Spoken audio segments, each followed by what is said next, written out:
여러분 안녕하세요. 오늘 영상에서는 메이저리그에서 활약 중인 두 명의 한국 선수, LA 다저스의 김혜성과 샌프란시스코 자이언츠의 이정후에 대해 집중적으로 다뤄보겠습니다. 특히 감독의 기용 철학, 선수들의 현재 성적, 그리고 각각의 도전과 과제를 중심으로 비교해보며 팬들과 전문가들의 시선이 어떻게 다른지 조명해보겠습니다.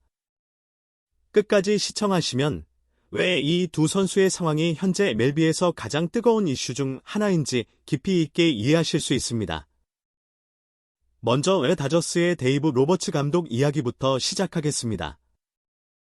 현재 타율 부진에 빠진 마이클 콤포토는 이럴 때 타율을 유지하고 있음에도 불구하고 연봉 $1,700만 고액 연봉자라는 이유와 더불어 풍부한 메이저리그 경험을 기반으로 여전히 주전 좌익수로 중용되고 있습니다.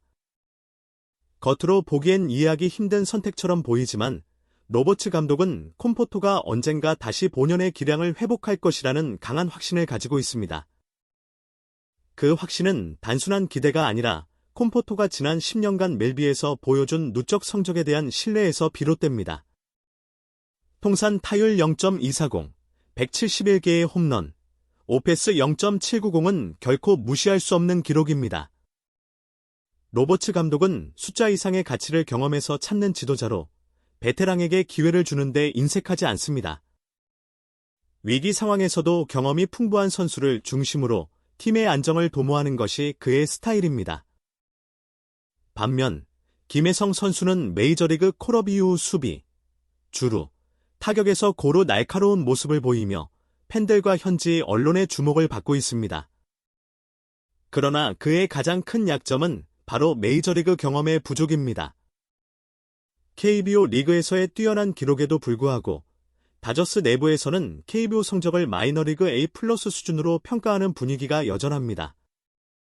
김혜성이 진정한 기회를 얻기 위해서는 일정 수준 이상의 통계를 메이저리그에서 쌓는 것이 필수적입니다. 로버츠 감독 또한 이 점을 염두에 두고 있으며 만약 김혜성이 꾸준한 성적을 유지한다면 주전으로 도약할 가능성은 충분합니다.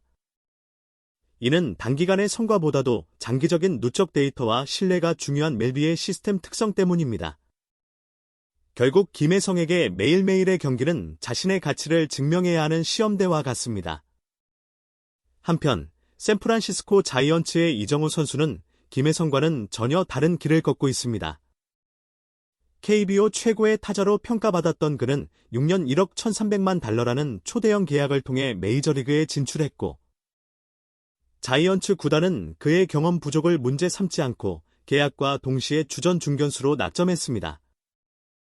이는 그에 대한 구단의 기대와 신뢰가 얼마나 큰지를 보여주는 대목입니다. 이정후는 지난 시즌 부상으로 인해 조기 시즌 아웃되었지만 올해는 사실상 그의 첫 풀타임 시즌입니다. 시즌 초반 그는 놀라운 타격감을 자랑하며 타율 0.361을 기록할 만큼 뜨거운 컨디션을 보였습니다. 그의 스윙 메커니즘과 성구와는 메이저리그 해설진들로부터도 호평을 받았고 KBO 출신이라는 배경이 오히려 장점으로 작용한 사례로 분석됐습니다. 하지만 5월에 접어들면서 이정후의 타격 리듬은 급격히 흔들리기 시작했습니다. 타율은 하락세를 보이며 0.250 초반대까지 떨어졌고 최근 4경기에서는 단 한 개의 안타도 기록하지 못하는 등 긴 침묵을 이어가고 있습니다. 이정후 본인은 인터뷰에서 기복 있는 플레이는 적응 과정의 일부라고 밝혔지만 그의 연봉과 기대치를 고려하면 현재의 성적은 다소 실망스럽게 느껴질 수밖에 없습니다. 샌프란시스코 반 멜빈 감독은 이정후의 부진을 타개하기 위해 다양한 전략을 시도하고 있습니다.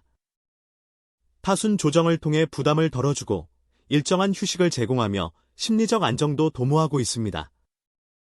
상대 투수 유형에 따라 맞춤형 훈련을 진행하고 있으며 타격 코치들과의 면담도 빈번하게 이루어지고 있습니다. 구단 내부에서는 분석 데이터를 바탕으로 이정후의 타격 메커니즘에 대한 정밀 진단도 시행 중입니다. 하지만 이러한 노력에도 불구하고 이정후의 방망이는 아직 침묵을 깨지 못하고 있습니다. 슬럼프가 길어지며 현지 팬들과 언론은 우려의 목소리를 점점 더 높이고 있습니다. 일부 칼럼에서는 이정후가 마치 자신을 잃은 듯한 눈빛이라며 단순한 부진을 넘어선 심리적 위기로 진단하기도 했습니다. 그만큼 기대가 컸기에 실망도 큰 상황입니다. 특히 KBO 시절에도 이정후는 이렇게 긴 슬럼프를 겪은 적이 없었기에 현재의 상황은 더욱 충격적으로 다가옵니다.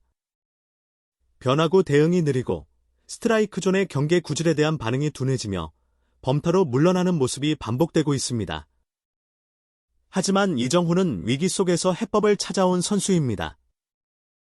예를 들어 2023년 키움 히어로즈 시절 그는 4월 타율 0.218이라는 커리어 최악의 부진을 겪었지만 훈련 방식과 타격 자세를 바꾸며 5월에 타율 0.305, 6월에는 무려 0.374까지 반등한 바 있습니다. 그는 실패를 성장의 발판으로 삼는 선수이며 이번 슬럼프 또한 극복할 수 있을 것이라는 기대가 큽니다. 현재 이정후는 자신만의 타격 리듬을 되찾기 위해 별도 훈련을 소화하고 있습니다. 배트 스피드를 되찾고 투수들과의 수싸움에서 다시 우위를 점하기 위해 데이터 분석을 병행하는 중입니다. 그는 곧 정상을 향해 다시 오를 것이라는 믿음이 있습니다. 한편 팀 동료 아다메스 역시 초반 부진에 시달리고 있습니다. 1억 8,200만 달러의 계약을 맺은 그 역시 타율 0.180대에 머물며 실망을 안겼지만 최근 타격폼을 안정화시키며 반등의 조짐을 보이고 있습니다. 팬들 사이에서는 이제는 내려갈 곳이 없다는 말이 나올 정도로 바닥을 찍었기에 상승만이 남았다는 희망이 커지고 있습니다. 이정후의 경우는 이와는 조금 다릅니다. 그가 아직 메이저리그에서 입지를 다지지 못한 루키이기에 이번 슬럼프는 혹시 안 맞는 건 아닐까? 라는 회의론으로 번지기 쉽습니다. 구단의 장기적 구상에서 중요한 축이었던 그가 계속 부진을 이어간다면 신뢰가 흔들릴 수 있습니다. 그러나 이정후가 지금 해야 할 일은 외부의 잡음을 무시하고 자신의 템포를 유지하는 것입니다. 조급해하지 않고 한 걸음씩 나아가는 것, 그것이야말로 메이저리그 적응의 정석입니다. 타율이나 안타 수 같은 결과에 집착하기보다는 전체적인 타격 리듬과 자신감을 되찾는 것이 우선입니다. 시즌은 아직 길고 후반기에는 언제든 기회가 찾아올 수 있습니다. 이정후는 지금은 침묵하고 있지만 다시 리그를 뒤흔들 반등의 주인공이 될 수 있습니다. 팬들도 그의 끈기와 의지를 믿고 기다려 주어야 할 시점입니다. 실패는 과정일 뿐, 진짜 주인공은 결국 위기를 이겨낸 이들에게 돌아갑니다. 오늘 영상이 유익하셨다면 좋아요와 구독 부탁드립니다. 앞으로도 메이저리그에서 활약 중인 한국 선수들의 생생한 소식과 분석, 심층 리포트를 꾸준히 전해드리겠습니다.